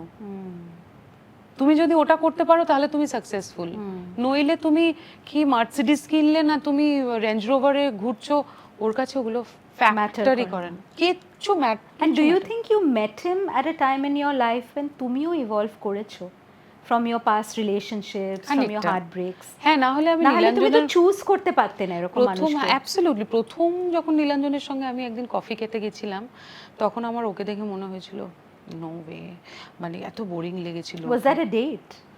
It was kind of a meeting, just a normal meeting, যে চলো লেটস মিট আর কি। তো ওরকম একটা মিটিং ছিল, এবং কিন্তু কথা হতো, টেক্সট চালাচালি হতো, এসব হতো। তো দেখা করে আমার মনে হয়েছিল নো ওয়ে, এত মিউজিক নিয়ে আলোচনা আমি শুনতে পাচ্ছি না। মানে বসার পর থেকে ভীমসেন যোশী থেকে শুরু হয়ে ওদিকে জেকব কলিয়ার অবধি চলে গেছে, যে ও মাই god, no way.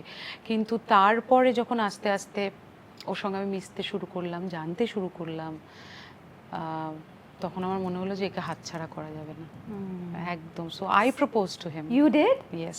Oh wow, that is so cool. I proposed to him, let's get married. Nilanjan বলেছে হ্যাঁ চলো, কোনো ব্যাপার না আর কি। তো I think Sonakshi was saying this on an interview a couple of days ago, that she had proposed to her partner because she said, you know, মানে I was so happy and it was so uncomplicated, মানে আগের সেই toxicity, সেই ওই ঘিচির পিচির গুলো ছিল না, so it just felt very natural. আমি সবসময় ভেবেছি, দেখো আমি একটা মধ্যবিত্ত বাড়ির মেয়ে, আমি আমার ভাবনা চিন্তা খুব সাধারণ। হ্যাঁ, মানে আমার কাছে বিয়েটা ওই 7 জন্মের মতো ব্যাপার। এরপরে কপালে কি আছে আমি জানি না, কিন্তু ওইভাবে দেখি, বাবা মাকে যেভাবে দেখে এসেছি। And you're a romantic. I'm a romantic and I'm very insecure. মানে I'm a very insecure person and I'm a very possessive person. Okay. So I am very possessive about Nilanjan, মানে কোনো মেয়ে ওর দিকে তাকালে, কেউ যদি ওকে একটু বেশি অ্যাটেনশন দেয়, আমার খুব রাগ হয়। এটা কি করে এলো? Have you been cheated on? Yes, that is why না। সো আমি এটা নিয়ে বহুবার ভেবেছি। Because I have been cheated on, so I know যে এই ট্রেটটার উৎপত্তি কোথা থেকে হয়। তুমি তো ঘর পোড়া গরু, তুমি তো জানো যে কি হতে পারে। জানো যে কি হতে পারে, 1 মিনিটে সব চলে গেল, চলে যায় না। তো সেই জন্য মানে আমি খুব একটা ইয়ের মধ্যে থাকি, একটা শেলের মধ্যে থাকি, ভয়ের মধ্যে থাকি সারাক্ষণ যে সব ঠিক থাকবে তো, সব ঠিক থাকবে তো, এটা আমার একটা হয়। সেই মন আর এই মনের মধ্যে এখন কি difference? The girl who was cheated, the girl who was, dumped or left for somebody else, to this Iman who has such a supportive, loving partner, মানে যাকে তুমি কন্টিনিউয়াসলি মানে গল্পর সময় বা শোয়ের সময় you are acknowledging his contribution, his friendship, his love and yours. তো মানে এটা বলতে গেলে না, I feel very emotional, I don't know why, because ও হচ্ছে যে এরকম যে ধরো বাড়ি থেকে বেরোলো, স্কুটি করে আমরা যাচ্ছি, রাস্তায় দাঁড়িয়ে চা খাচ্ছি, ওর পাড়ার বন্ধু বান্ধব, আমার বন্ধু বান্ধব, মানে আমি ওর সঙ্গে থেকে খুব মাটির সঙ্গে কাছাকাছি থাকতে পারি শ্রীময়ী, এর থেকে ভালো আর কিছু হয় না। মানে আমি ওর কাছে গেলে ব্রিজ করতে পারি।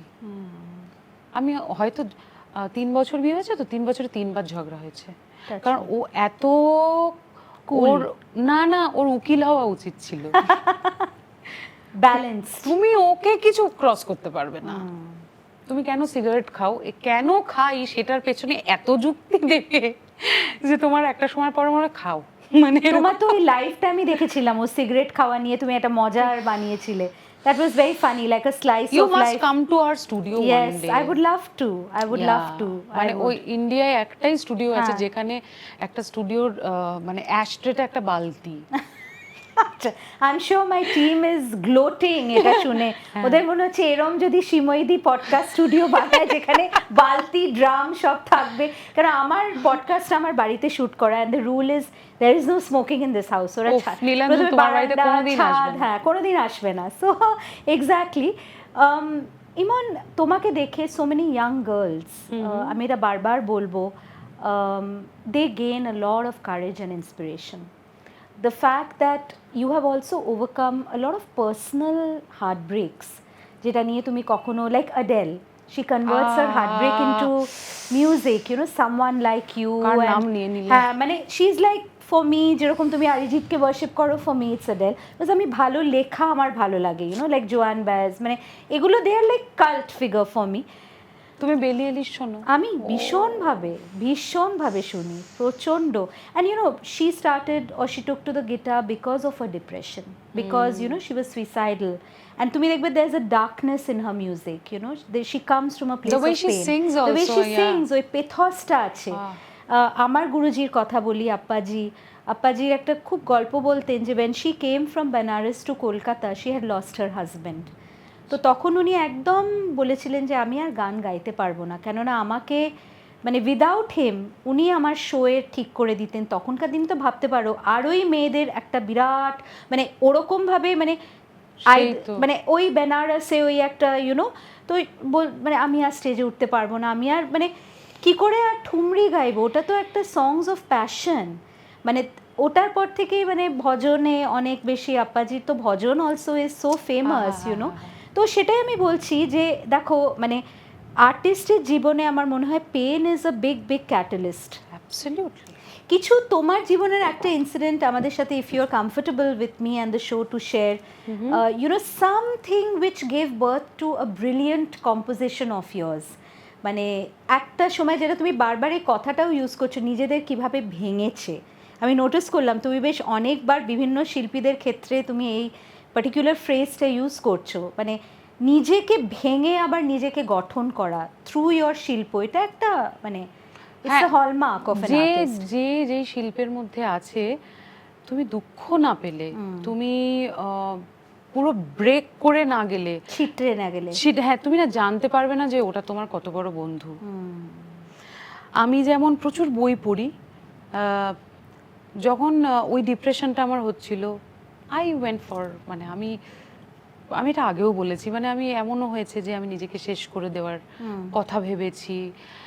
আমার একটা সময়ের পরে আমি একদিন একটা ইন্টারভিউ দেখছিলাম দীপিকা পাডুকোন, যেখানে ও কিভাবে ওভারকাম করেছে। আমি তখন আমার মনে হলো যে ও যদি শেয়ার করতে পারে আমি কেন পারবো না। Absolutely, it will give so much strength to other. কিন্তু ওটা না বলাটাও একটা চ্যালেঞ্জ, অফকোর্স কাউকে কারোর সঙ্গে শেয়ার করাটা একটা চ্যালেঞ্জ, যে আমি কিভাবে বলবো, আমি কিভাবে নিজেকে এক্সপ্রেস করব। কিন্তু then I started expressing myself. আমি টাইমস অফ ইন্ডিয়াতেই, ক্যাল টাইমসের আমার এক বন্ধু, এখন করে কিনা জানি না, অন্য কোথাও আছে, সময়িতা, তুমি চেনো কিনা আমি জানি না। আমি সময়িতাকে একদিন ফোন করলাম, আমি ফোন করে বললাম, সময়িতা আমি I want to break the silence. Yes, Samayita আমার সঙ্গে দেখা করলো, মানে she is a very good friend of mine. সাংবাদিকরা খুব কম বন্ধু হয় কিন্তু, তো but she is one, right. তো ওর সঙ্গে দেখা করলাম, আমরা দুটো বিয়ার নিলাম, ব্যাস। হ্যাঁ, and then I started venting out, সব বলতে শুরু করলাম। আমি দেখলাম যে আমি পাথরের মতো বলে যাচ্ছি, কিন্তু ও না ঝরঝর করে কাঁদছে, ও হাপুস নয়নে কেঁদে যাচ্ছে। আমি বলে 2 ঘন্টা মনে হয় ওকে বলেছিলাম, বলার পরে ও এরকম, আমি ওর দিকে তাকিয়ে আছি, আমি বলছি তুই এত কাঁদছিস কেন? আমাকে বলছে তোর ভেতরে এত কষ্ট ছিল। এবং তুমি বিশ্বাস করো, আমি ওকে বলার পরে আমার মনে হলো একটা পাথর নেমে গেল বুক থেকে। তখন বুঝলাম যে যদি কষ্ট হয় প্লিজ কাউকে বলো। এবং তারপরে বিভিন্ন পডকাস্টে বা টক শোতে বা যেখানে ইন্টারভিউতে আমার মনে হয়েছে আমি সকলকে এটা বলেছি যে মেন্টাল অ্যাওয়ারনেসটা আমাদের এই সময় দাঁড়িয়ে সব থেকে বেশি ইম্পর্টেন্ট। আর প্লিজ ফর গড সেক কাউকে জাজ করো না, কারোর সাথে খারাপ ব্যবহার করো না, কারণ তুমি জানো না তোমার পাশের লোকটা কেমন আছে, তার জার্নিটা কি, ও ডিপ্রেশনে আছে কিনা। ও চুলটা লাল করে হাতে একটা সিগারেট নিয়ে একটা মেয়ে ঘুরছে মানে ওর চরিত্র খারাপ নয়। স্লাট শেম করা তাকে, হ্যাঁ, আর একটা মেয়ে সাদা শাড়ি পরে ঘুরছে মানে ও সতী, এটা নয়, এটা হতে পারে না। So until or unless you know the person, don't judge her or him. This is not done. It's not done. So আর আমাদের প্রফেশনে কেউ আছে মানে একটা অ্যাক্ট্রেস মানে একটা অ্যাক্টর মানে একটা সিঙ্গার মানে তার চরিত্র খারাপ, এই ইন্ডাস্ট্রিটা একটা খারাপ মানুষদের জায়গা, এটা নয়। Obviously যে কোনো প্রফেশনে there are good apples and bad apples, মানে এটা তো it's there in every single profession. What next for Iman? নতুন গান তো অনেক আসছে, কি মানে আমাদের একটা গান হোক এবার। পুজোতে টি সিরিজ থেকে আমার নতুন গান বেরিয়েছে, জগৎ মাতিল, যেটাতে আমি গেয়েছি, নীলাঞ্জন মিউজিক ডিরেকশন প্রডিউসিংয়ে, এবং Akash penned by Akash and composed by him as well. এবং দেবলীনা কুমার এই গানটাতে নেচেছে, আমিও নেচেছি। তুমি তো ভীষণ নাচো, দুজনে মিলে প্রচুর নাচানাচি করেছি। 2 লাইন গেয়ে দিচ্ছি। কে বটে তুই বেটিলো এলি যেই জগৎ মাতিলো, কে বটে তুই বেটিলো এলি যেই জগৎ মাতিলো। So this is the new song. এবং এবছর অনেকগুলো সিনেমাতে জগন্নাথ দেবের আশীর্বাদে প্লেব্যাক করার সুযোগ পেয়েছি। আমার নিজের প্রোডাকশন থেকে প্রচুর গান, অলরেডি 2টো গান রিলিজ করেছি, একটা তুমি রবে নীরবে, একটা মেঘ মেদুরো বর্ষায়, যেগুলো অন্য কোনো কোম্পানি রিলিজ করতে চায় না, সেগুলো আমি নিজেই করি। তো এটা করেছি। আর সিনেমার গান আমার দারুণ লাগে। এটা কোয়েশ্চেনারে ছিল না, আমি ভাবিওনি, কিন্তু আমি জিজ্ঞেস করব, টাইম একটু বেশি, মানে এই যে নিজে, মানে এরা নিচ্ছে না তো ভাই আমি নিজেই করব।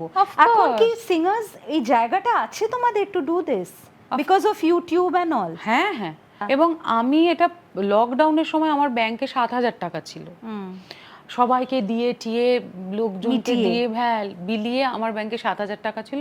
তখনও আমার বর হয়নি, কিন্তু নীলাঞ্জন আমাকে বলল যে আচ্ছা তোমার ইউটিউবের ইয়েটা দাও তো। আমি ওকে সব ডিটেলস দিলাম, দেখলাম ওখানে 5 লাখ টাকা জমা ছিল। সে কি? ইয়েস, সেই 5 লাখ টাকা আমি যা যা সাবমিট করতে হয় আমি সাবমিট করলাম, কারণ 11 থেকে তো ইউটিউবটা আছে, 2020 কথা। হ্যাঁ, আমি 2020 কখনো ওটা দেখোইনি, তখন আমি করলাম, এবং তখন আমি বুঝলাম ভাই এটা তো একটা কাজের জায়গা, ইউ ক্যান আর্ন। এবং স্ট্রিমিং প্ল্যাটফর্মস গুলোতেও তখন আস্তে আস্তে আমি সব দিতে শুরু করলাম। এইভাবে যেটা আমি ওখান থেকে পাই সেটা আমি আমার কাছে রাখি না, ওটা ওই ঘুরিয়ে দাও, হ্যাঁ ওটার মধ্যে রোটেশনের মধ্যে তোমার I think you know when somebody has an image as strong as Iman, brickbats will follow with the bouquets. I think this is part of the profession, quote unquote, in her own words.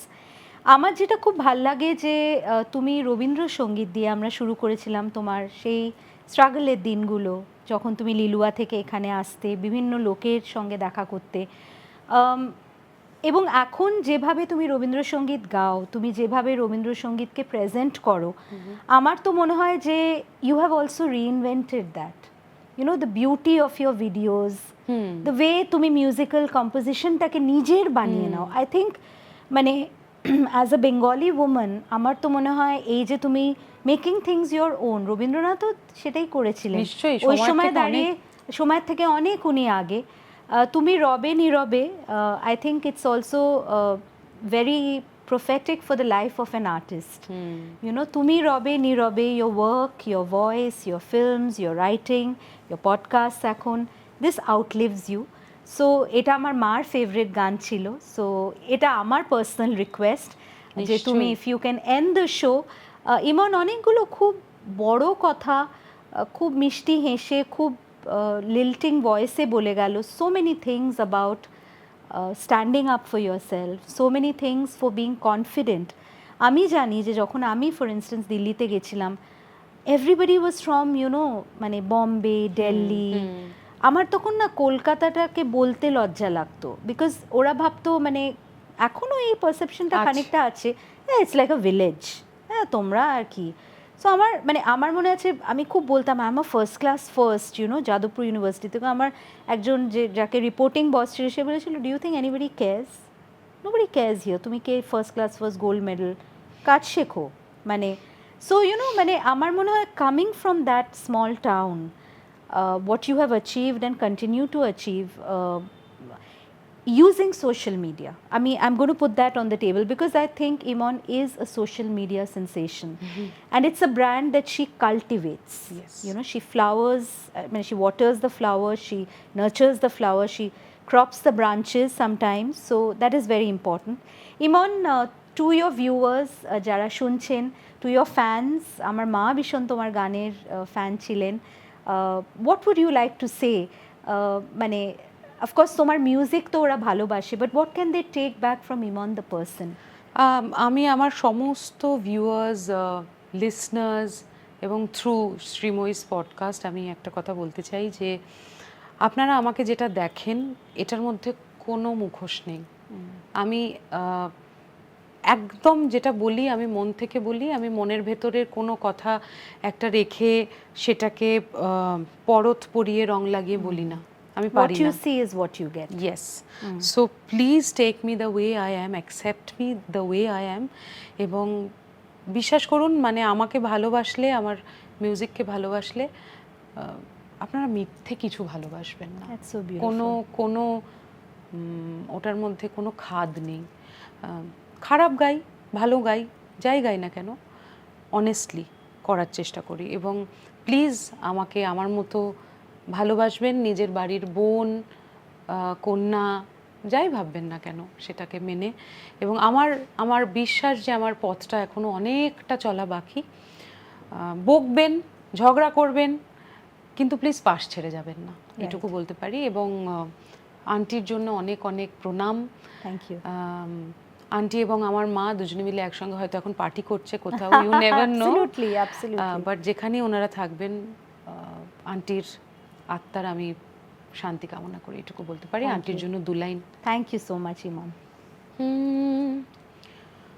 তুমি রবে নীরবে হৃদয়ে মম, তুমি রবে নীরবে নিবিড় নিভৃত পূর্ণিমা নিশীথিনী সম, তুমি রবে নীরবে হৃদয়ে মম, তুমি রবে নীরবে। এরপরে কথা নয়, let us feel everything we heard on the show. Thank you Iman. Thank you so much for being on the show. আপনাদের যদি এই এপিসোডটা ভালো লেগে থাকে, do subscribe to the channel, Share it with your friends and well-wishers, and don't forget to click on the bell icon. Until next time, thank you.